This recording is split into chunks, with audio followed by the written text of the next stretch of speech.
नमस्कार बंधुरा रेसिपि হচ্ছে ইচড় চিংড়ি। তার জন্য আমি কড়াইয়ে আগে থেকে একটু জল নিয়ে নিয়েছি। গ্যাসটা অন করে দেব।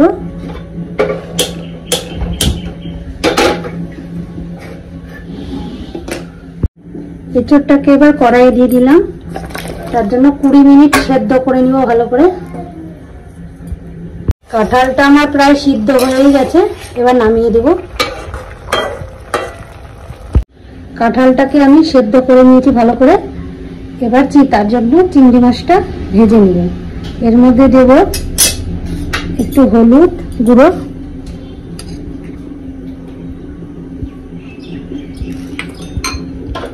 একটু লবণ দিয়ে দিব ভাজার জন্য। লবণ হলুদ দিয়ে ভালো করে মাখিয়ে নেব মাছটাকে।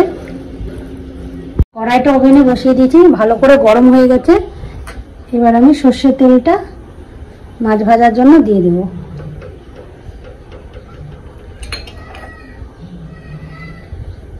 তেলটা ভালো করে গরম হয়ে গেছে, এবার আমি মাছটা ছেড়ে দেব।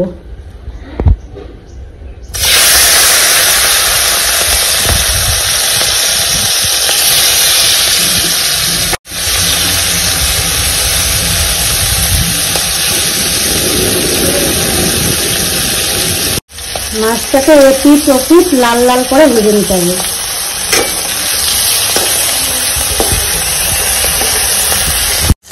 আমার মাছটা ভাজা হয়ে গেছে, এবার তুলে নিব।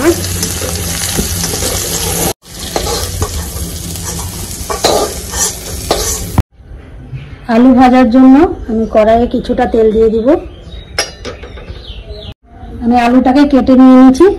এবার আলু ভাজার জন্য তেলটাকে গরম করে নিয়েছি, আলুটাকে দিয়ে দিব।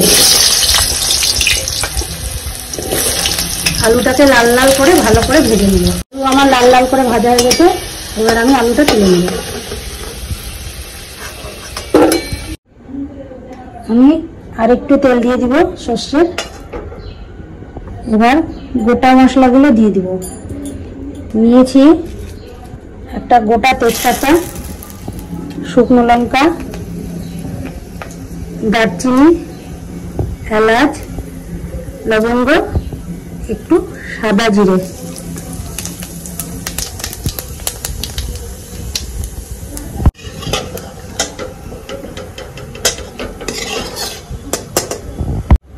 এরপর আমি দুটো মিডিয়াম সাইজের পেঁয়াজ কেটে নিয়েছি, পেঁয়াজটা দিয়ে দেব।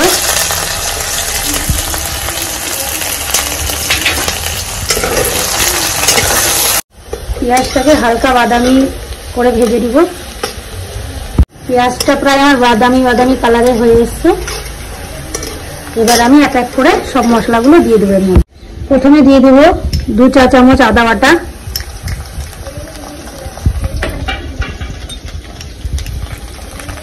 2 চা চামচ রসুন,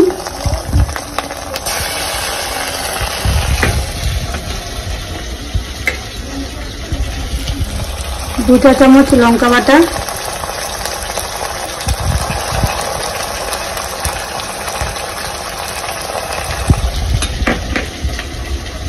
জিরা এখানে বেটে রেখেছি, 2 চা চামচ জিরে বাটা,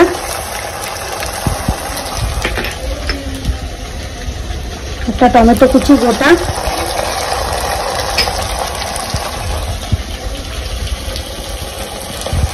হলুদ গুঁড়ো, স্বাদ মতো লবণ দিয়ে দেবেন।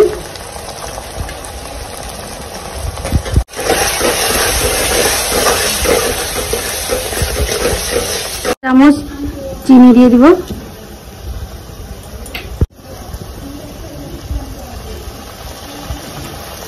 গ্যাসটাকে লো ফ্লেমে দিয়ে একটু ভালো করে কষিয়ে নিব গ্রেভিটাকে।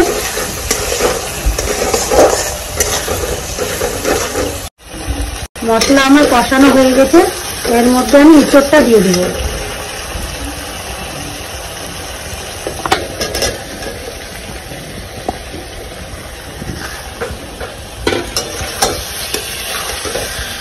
গ্যাসটাকে হাই ফ্লেমে দিয়ে দিব।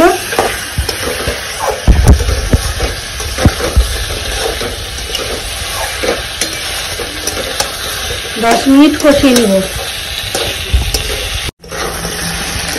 প্রায় 10 মিনিট কষানো হয়ে এসছে আমার ভেজে রাখা আলুটা। এবার ইঁচড়ের মধ্যে দিয়ে দেবো আর 5 মিনিট কষিয়ে জল দিয়ে দেবো।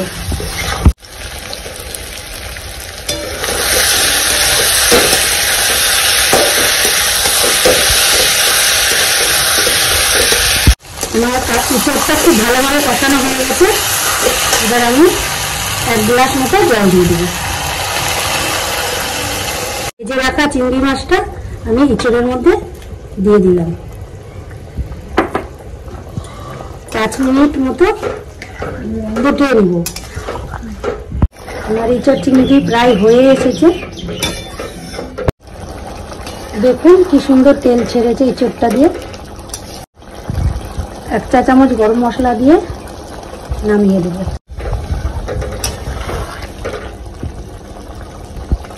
এবার আমি নামিয়ে দিলাম।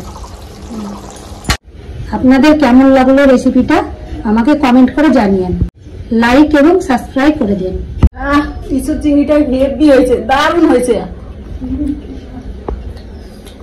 খুব ভালো হয়েছে।